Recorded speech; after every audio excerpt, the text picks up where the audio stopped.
Well, let's cross over now to CGTN's Patrick Oyet live for us in the capital, Juba, for more on these developments from Jonglei. Patrick, what details do you have regarding the military order?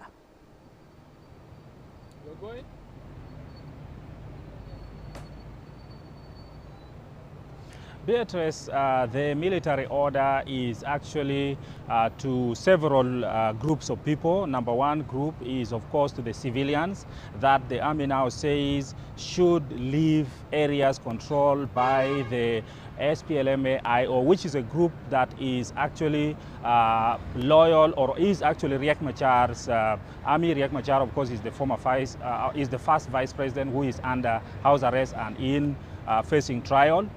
This is his group. And the other is for armed civilians, because remember in South Sudan we also have civilians who are armed for one reason or the other, either for taking care of their livestock or affiliated to some groups. So those armed groups have been told, those armed civilians have been told to surrender their weapons to the government troops and also surrender themselves. The other is the non-governmental organizations, including the United Nations mission in South Sudan, that has also been ordered to leave the place all within 48 hours. And these 48 hours, 24 hours are already, of course, over. But Beatrice, what has been happening, this is just coming after a lot of things have been happening. What has been happening is that throughout December, there have been fightings in many parts of the country, including Jonglei. These fightings stem from political disagreements. Of course, the group that supports Riek Machar, of course, say they are fighting because Riek Machar is arrested. But not only that, we've also seen the group of President Salva Kiir removing ministers that are actually in the government on the ticket of the party of Riek Machar and replacing them by those who are loyal to President Salva Kiir. So this is what is causing the fighting on the ground. So fighting has been going on for some time, since December, and the government troops have been withdrawing from many of these places. And with this order now, the government says it wants now to retake those places that opposition forces took from them. So this is the whole background of the problem that is happening now. So 48 hours, when it elapses, we believe the government will start going on the offensive. And what is the UN mission in South Sudan and other leaders from Jonglei? What are they saying?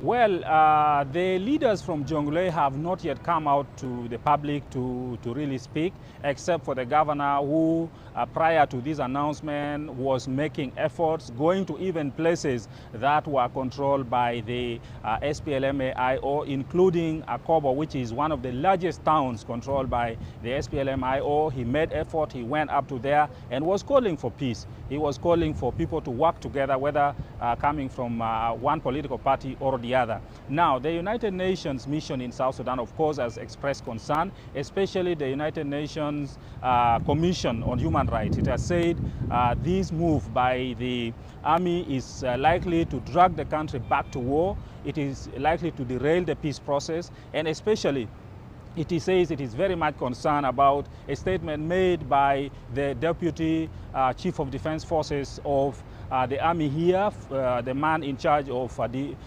demobilization, disarmament, and he has said that when the army goes out, they should not spare anything, whether being animals or being a human being that they get. So the UN is saying it is very, very concerned about this. This is likely to escalate violence, and really the country will return to war if this is not addressed.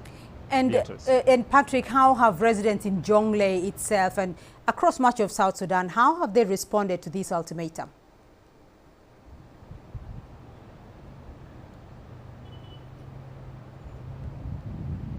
Well, it is a very, very serious concern for many. Many people have actually left parts of Jonglei, leave alone the areas that are controlled by the SPLM-IO as stated by the army. But even those areas that are controlled by the government, many people are packing their bags and leaving, because people have seen war before. They have seen 2013 especially, where the whole towns were destroyed. So people don't want to wait and see this. This is what some of them are telling us. They are not going to wait for what happened in 2016 to happen. They just just leaving the place. So people are very, very concerned, and at a time when things are really, really very difficult, the economy is not good, civil servants have not been paid for more than a year, the humanitarian situation is also difficult, humanitarian organizations are crying of lack of funding, so it is a very difficult situation for many.